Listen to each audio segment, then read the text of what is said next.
On March 8, 2014, a plane took off on a routine overnight flight and simply vanished from the face of the earth. This is the story of Malaysia Airlines Flight MH370. The flight departed from Kuala Lumpur, bound for Beijing, with 239 people on board. Passengers from over a dozen countries, families on vacation, students heading home, and an experienced flight crew. Everything was normal. The weather was clear, and the Boeing 777 was one of the safest aircraft ever built. At 1:19 a.m., as the plane prepared to leave Malaysian airspace, the cockpit delivered its final, chillingly ordinary message.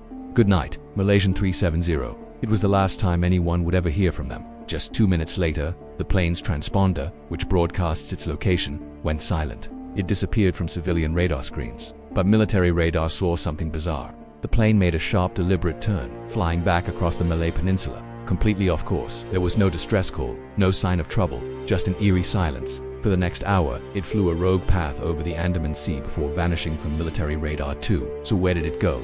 The search for answers led investigators to a final, faint clue: satellite handshakes. These were automatic pings between the aircraft and a satellite. They didn't give an exact location, but they revealed a shocking truth. The plane had continued flying for another 6 hours after all contact was lost. 6 hours, flying silently south, deep into the vast, empty expanse of the Indian Ocean. What followed was one of the largest and most expensive search operations in history. Ships, planes, and advanced sonar drones scoured thousands of square kilometers of the ocean floor for years. They found nothing. Then, starting in 2015, debris began to appear on coastlines thousands of miles away in the shores of Madagascar, Reunion Island, and Mozambique. These were fragments of a Boeing 777, confirmed to be from MH370, a wing part called a flaperon and a piece of the tail, small cabin fragments. But this was just a trail of breadcrumbs. The main wreckage, the black boxes, and most importantly, the 239 souls on board, were never found. With no wreckage to analyze, the world was left with only theories. What could have possibly happened? One idea is a catastrophic mechanical failure, maybe a fire or an electrical short that crippled the plane's communication systems. But that doesn't explain the deliberate, controlled turns it made. Another theory is a hijacking.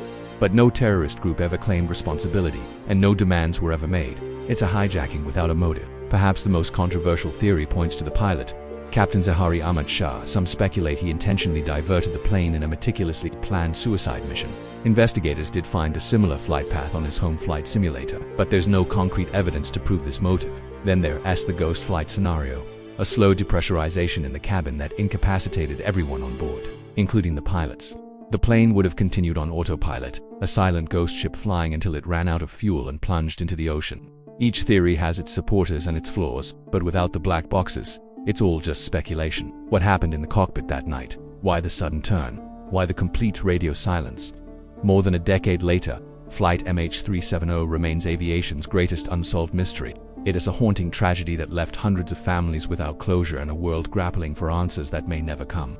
239 people disappeared into the night, and the ocean continues to hold its secrets. If you found this mystery as captivating as we do, make sure to like this video, drop a comment with your thoughts, and subscribe for more deep dives into the unknown. Thanks for watching.